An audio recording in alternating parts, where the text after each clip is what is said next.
life isn't what I see on the news. It's not a magazine ad. Or a music video. My life is unique. I am learning who I am. Where I stand. How I fit in. Real life is bigger than fantasy. This is Real Life Teens.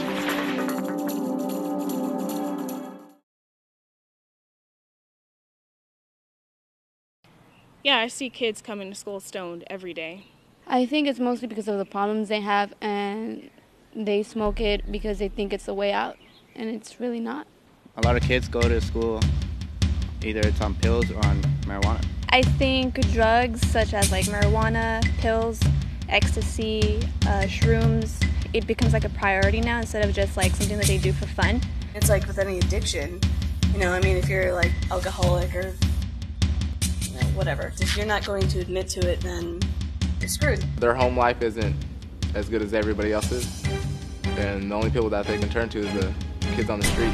Some people see it as, oh gosh, I'm in trouble, I need to stop what I'm doing and get my stuff together, and some see it as they enjoy doing it. They don't care if they get caught, they'll serve their time, get out, and go back to doing exactly what they were doing before they got arrested. Sometimes it is kind of, the massive flood of media coming in, and, different stories, different sides, different opinions. You definitely kind of, in the back of your mind, you kind of do wonder a little bit how much of an impact it is and how much it really does matter. I think school is a good place to buy pot, honestly, because at my school specifically, there are so many places, so many hiding places. People smoke in the bathrooms, people buy drugs like in the alleyways. Like, I don't know, it's just not a good decision. I see drug use in school all the time. I actually can't even believe how much it is used. It's not just smoking pot or smoking cigarettes or anything. It's using ecstasy and doing heroin and cocaine. It amazes me how many kids at my school do all these drugs. This is Real Life Teens.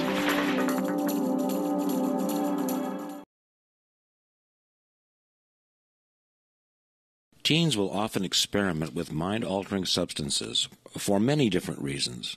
Teens may first try them out of curiosity, to have a good time. Maybe friends are doing them. The main reason I think kids come to school stoned is because they think it makes them look cooler and just to fit in. Try to improve personal athletic performance or mask other problems like stress, parental issues. Drinking and drugs. Everybody ends up doing it sometime in high school, and a lot of parents try to prevent it. I understand that it's not a good thing, but if kids don't experiment with it and you taboo it all their lives and you tell them it's bad, they're going to end up doing it, and then they're going to become real addicts. And I think if parents just gave kids a little bit of space, it's like I want to do it because they tell me not to, but it's at the same time, it's like I understand it's a bad thing. But you have to understand that when parents are way too strict, it makes you want to do it even more, and that could really lead to problems because that ends up making people want to lie about it and get around the real situation instead of just being able to experiment, and because they will eventually, and it makes it even worse. That's when the real problems will begin. Someone I know has been getting into a lot of arguments with their parents, and I think that was when they started abusing alcohol and drugs and all of that. They get in problems and they're too scared to tell their parents because of the reaction, or because they don't think that they will support them, or they don't think they will figure it out, a way out from those problems. Like when I was experimenting, my mom didn't know about it. Then she found my pipes and my other substances, and I wasn't like big on that, but and she found them, and now that she knows, I was put on probation, and I think it's better if the parent knows, because then you're all open about it, and you realize that you're doing something wrong with your life. I've come home completely thrashed, and she's kind of I think she's known, but she didn't really want to admit it. So, yeah, I've hid it from her for a while. I think the teachers, the counselors need to open the dialogue a little bit more, but nothing will replace that communication between child and parent.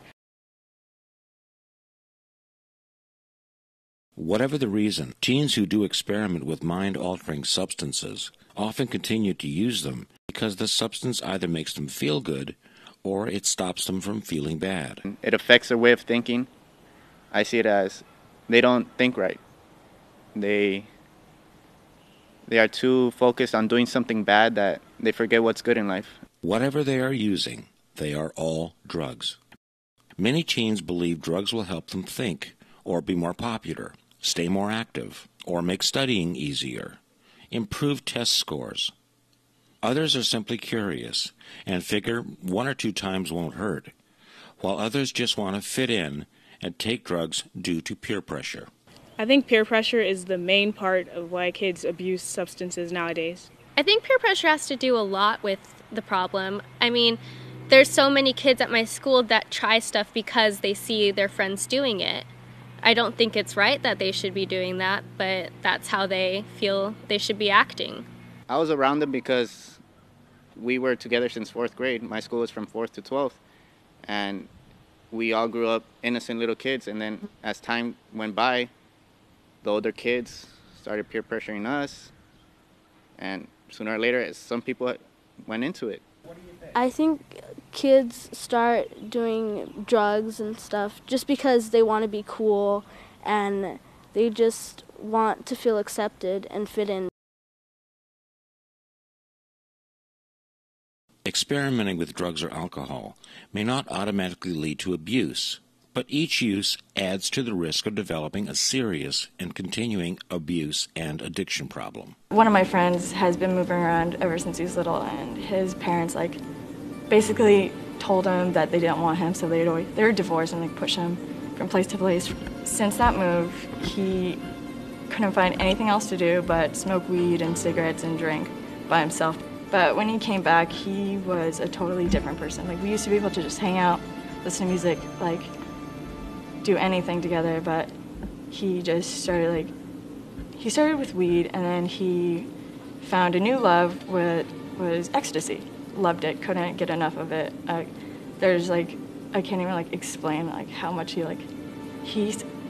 needed it. And one day he told me we couldn't be friends anymore because we had too many, that we had, quote, 2 different lifestyles, because I wouldn't do it.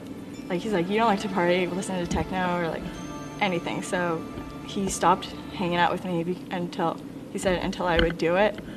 And I haven't talked to him since. He doesn't talk to any of the people who loved him down here, who actually wanted him. And it sucks because it's my best friend died. That's what it feels like. It's all of a sudden, he's gone. Many teens believe they can handle the occasional drink or party drug, and many who do experiment end up okay with the experiment and with no lasting harm. They may use drugs mostly in social settings such as parties or with friends, but for some, substance use leads to a life of dependency and severe personal consequences. I have a friend who uses alcohol every weekend, and that's all he thinks about. He updates his status, getting drunk this weekend. Calls up his friends, you down to get drunk this weekend. I think it's really stupid. And, alcohol is one of the drugs that kills you slowly. Yes, I have many friends that drink alcohol during school. They think they're cool because they drink alcohol.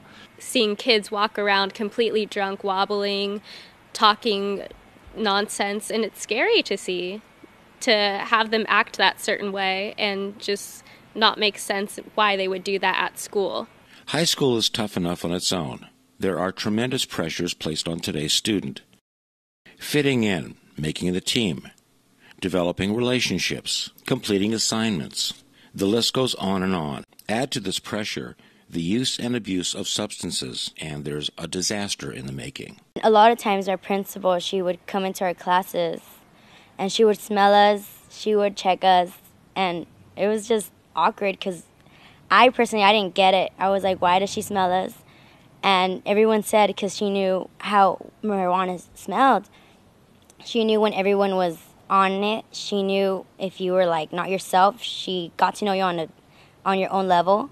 So this one day she came in and she was looking for one kid, and she didn't find him. She found him in the bathroom, and he was smoking, and they did this big, scandal. They called the cops on him. He got arrested, and everyone was just coming out of class. And we were like, what's going on? The police are here. There's 2 cops, and they were there, and we were like, what's going on? No one knew what was going on. Then we saw this kid getting pretty much dragged out of the office, and they were putting him into the car because he had caught him with weed in his hand and everything. And so I talked to my principal. I was like, how did this all happen? She was like, I was doing my weekly searches, and I found him in the restroom because I was told he was smoking in the restroom. So everyone was surprised that it was him because he didn't seem like he was the kid that would smoke and have it with him at school. But I guess anyone can do it nowadays. Anyone does it. He got arrested.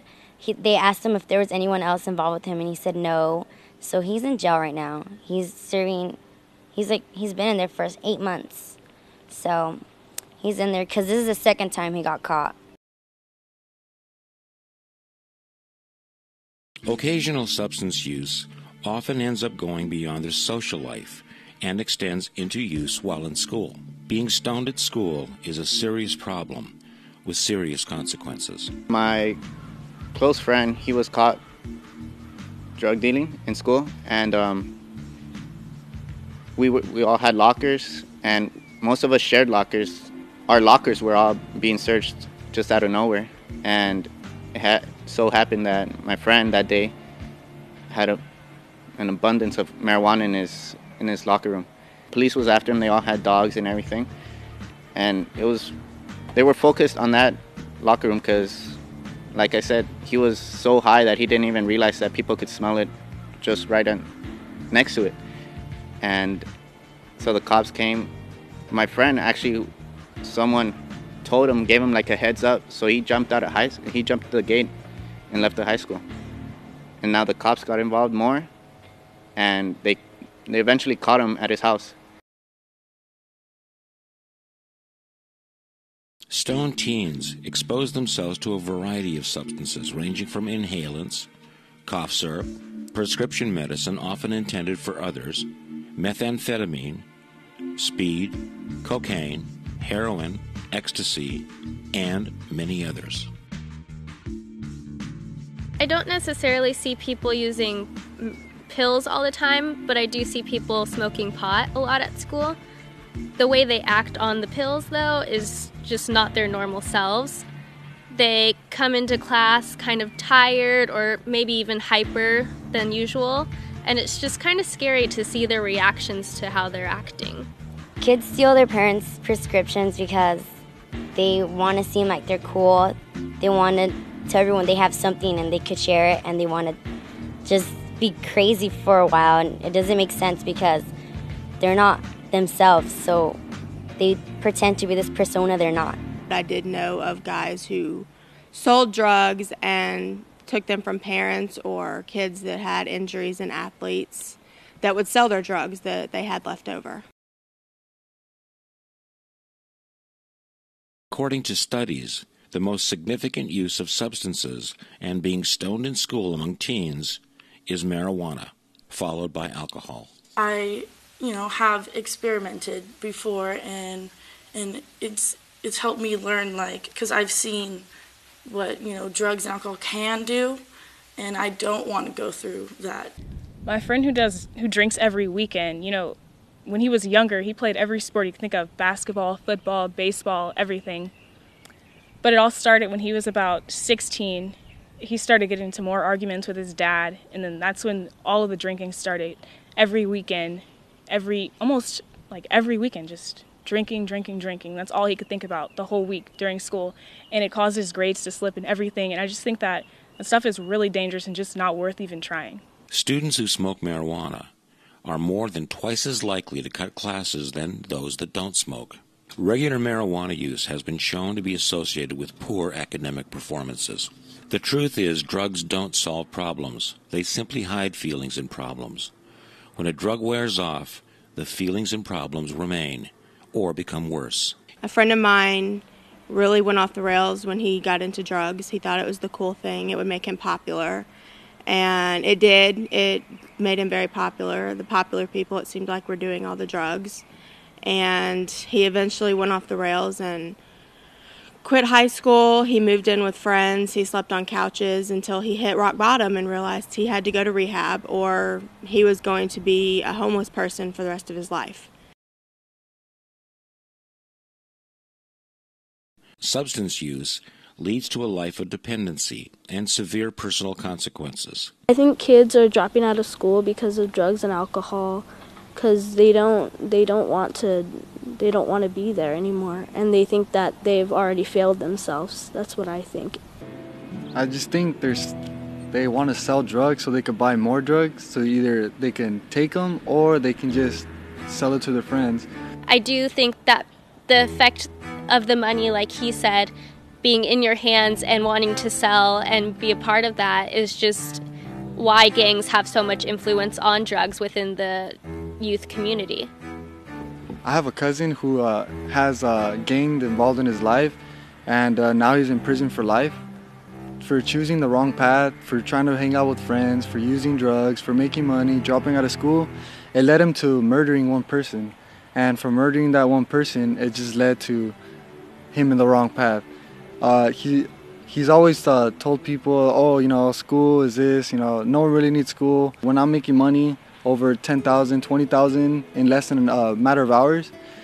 And he wanted to be in a gang because he's seen all his friends, you know, they all go to parties, they all have tattoos. But one day they went to a party and some guy, I guess, ticked them off or, you know, got him mad. And one of his friends had a gun and he told him, if he looks at you bad one more time or if he tells you anything, use it. My cousin just wanted to look cool. He's like, oh, tell me one more thing, and it led to the wrong thing, killed him. Now he's in prison for life. Until they get caught, they're doing whatever they want and living the life, and they don't have consequences to what they're doing until they get caught. And once they get caught, it's liable to follow you the rest of your life when you're applying for jobs, when you're trying to get into college, and things like that. They need to learn that I have a choice, I have a voice. I can choose not to do this on my own. I don't have to follow the crowd. I can listen to my teachers. I can listen to my parents because I don't want that responsibility to follow me for the rest of my life. I want a life. I want a future. I want to go to college. You might be the straight-A student playing all the sports and then you don't realize it and you get into it. And you destroy yourself and you won't even realize it if you don't know what you're doing to yourself. You just need to be able to know what you're in for before you get in anything at all. Because nowadays, even if you're trying to work at McDonald's, at Burger King, Wendy's, KFC, you need to have a high school education, you need to have a high school diploma, and you need a drug test. And if you fail drug tests, then you're pretty much screwed. I guess you just think about their future. That's what I would have to say to those kids that are trying to get into that path, because drugs isn't going to be their future, because they would have none. The people that don't give into it are the people that are going to be running this country.